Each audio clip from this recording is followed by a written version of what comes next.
Such Brave Girls is a comedy series on the BBC. It's been out for a while at the time making this video, but seems to have just sort of come and gone and got passed over by a lot of people. Whilst it got some general critical acclaim, it never seems to have made it into sort of popular discussion. And that's a real shame, because it is a fantastic comedy series.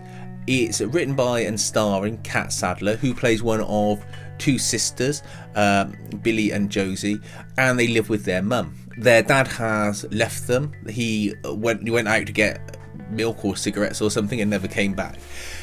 They are struggling for money, and the sisters have got their own problems. The mum is trying to get a man because she needs someone to financially provide for them and look after them, and she makes no qualms about saying that as well. So that's not my opinion being all sexist, that is fact.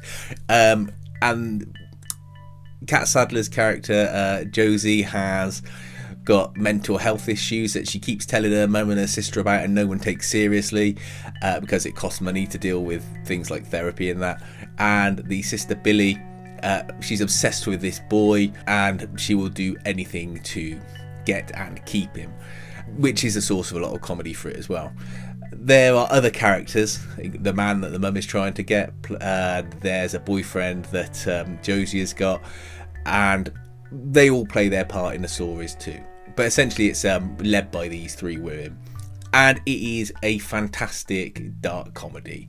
I say dark comedy, it's an open comedy, but it covers dark subjects, I suppose. It's not trying to be a drama with comedy elements. It's a comedy. It's just got very, very serious subject matter that it takes a piss out of. There were things like suicide, there were things like drug abuse, there were things like pregnancy and being unplanned pregnancy, all those kind of things that it takes head on and finds the comedy in those moments, while still maintaining a degree of heart with it as well. You know, you end up liking these characters. You don't feel bad for them, a bit in the same way as Always Sunny in Philadelphia has characters that do horrible things, but you know you still like them because of it, or rather despite of it, I should say.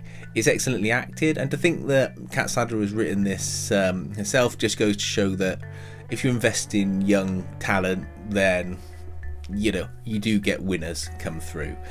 It keeps its sort of own quirky pacing and charm, and I think that's maybe what kept it off the sort of prime time lists, because it doesn't compromise, or it never feels like it's compromising for anything. The jokes in it are good. I would say it does take sort of an episode and a half of its 6 episodes for you to get into the rhythm of the show and to understand how the jokes are coming, the pacing and the nature of the comedy. And then once you've got that, you're in.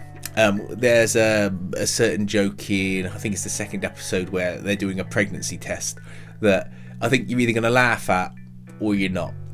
And if you don't laugh at it, then maybe the show's not for you, because that kind of sets the tone for the comedy that you're going to be dealing with. I think it gets funnier as it goes along, because it's well written, and the information that you get on the characters all layers up into sort of a climax with the boyfriend, with the sisters and the mum's situation that pays off at the end. And not everyone is as perfect as they may seem as well. And I mean, this is the ancillary characters, you know, the ones that they're holding up as being the answers to their problems. They've got their own issues as well. I think people should 100% watch this. And if, like I said, if you don't like the humour after an episode or so, that's fine. You know, swerve it after that.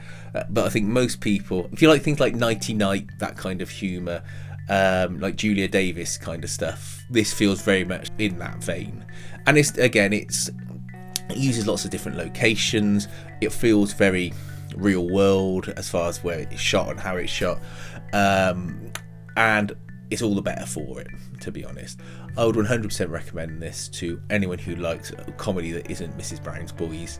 And I'd be interested to know if other people watched this and thought, why isn't this getting more acclaim than it seemed to? Or let's say not acclaim, more attention, because I'm sure someone will go, oh, it's won all these awards, but maybe it has, maybe it hasn't. But ultimately, it never sort of seemed to break through to sort of the one show or something like that. You know, people weren't saying, "Oh, this fantastic new comedy, when's the next series?" and all that. I hope to God it gets another series, but if you can find it, watch it and enjoy it. Thanks for watching.